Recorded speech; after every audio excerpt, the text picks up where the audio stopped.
বোরো মৌসুমকে সামনে রেখে নির্জন হাওরে অস্থায়ীভাবে বসবাস করেন ২০ থেকে ২৫ হাজার কৃষক। বছরের প্রায় ৮ মাস সেখানে থাকতে হলেও সুপেয় পানিসহ সেখানে নেই কোনো সুযোগ সুবিধা।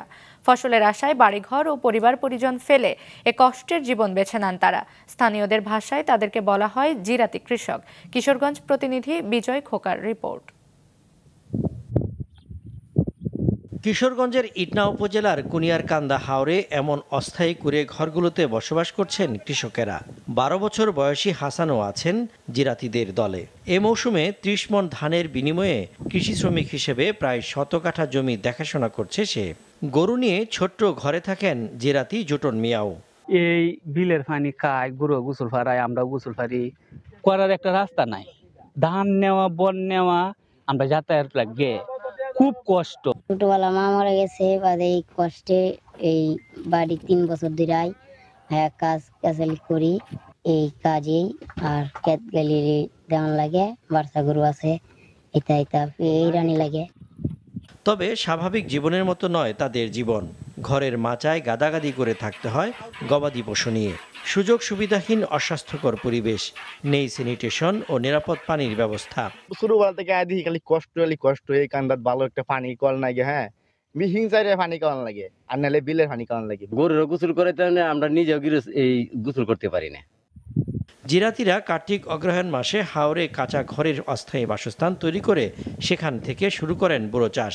বৈশাখ জ্যৈষ্ঠ মাসে ধান কাটা শেষে ফসল নিয়ে বাড়ি ফেরেন তারা।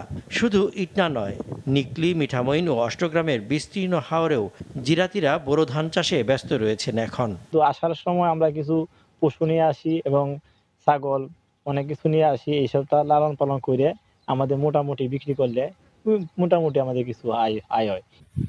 বোরো মৌসুমে প্রতি বছর কিশোরগঞ্জের হাওর অঞ্চলে ২০ থেকে ২৫ হাজার জিরাতি থাকেন হাওরে। তবে সুপেয় পানি ও রাস্তাঘাটের অভাবে দিন দিন কঠিন হচ্ছে জিরাতিদের জীবন ও কৃষিকাজ। ধান কাটা শ্রমিকের সংকটও ভোগাচ্ছে তাদের। এবছর কিশোরগঞ্জের হাওর অঞ্চলে ১,৬৭,১৫০ হেক্টর জমিতে বোরো ধানের আবাদ হয়েছে। এই চাষাবাদের সঙ্গে জড়িত জিরাতিদের সমস্যার সমাধানে ব্যবস্থা নেওয়ার আশ্বাস এই কর্মকর্তার। তাদের মেইন সমস্যাটা হচ্ছে খাবার পানি এবং পয় নিষ্কাশন ব্যবস্থা। এই সম্বন্ধে আমরা অবগত আছি। আমরা জেলা উন্নয়ন সমন্বয় কমিটির সভায় এ ব্যাপারে বিস্তারিত আলাপ আলোচনা হয়েছে এবং তাদের পয় নিষ্কাশন এবং সুপেয় পানির ব্যবস্থা করার জন্যে জনস্বাস্থ্য প্রকৌশল অধিদপ্তরকে দায়িত্ব দেওয়া হয়েছে। এত সমস্যার মধ্যে সাম্প্রতিক বছরগুলোতে যুক্ত হয়েছে বজ্রপাতের আতঙ্ক। প্রতি বছর বজ্রপাতে মাঠে মৃত্যু ঘটে জিরাতি কৃষকদের। মাছরাঙা নিউজ ডেস্ক।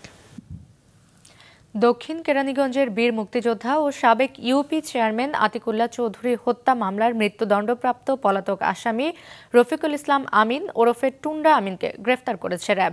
দুপুরে সিদ্ধিরগঞ্জের আদমজি র্যাব অফিসার সংবাদ সম্মেলনে জানানো হয়, গোপন সংবাদের ভিত্তিতে গতকাল র্যাব ১১ ও র্যাব ৮-এর যৌথ অভিযানে মাদারীপুর সদর এলাকা থেকে তাকে গ্রেফতার করা হয়। চেয়ারম্যান আতিকুল্লাহ চৌধুরীর সাথে গোলজার নামে একজনের নির্বাচন নিয়ে বিরোধ হয়। পরে গোলজার আতিকুল্লাহকে হত্যার পরিকল্পনা করে। ২০১৩ সালের ১০ ডিসেম্বর রাতে বাড়ি ফেরার পথে আতিকুল্লাহকে শ্বাসরোধে হত্যা করে মরদেহ পেট্রোল দিয়ে পুড়িয়ে দেওয়া হয়।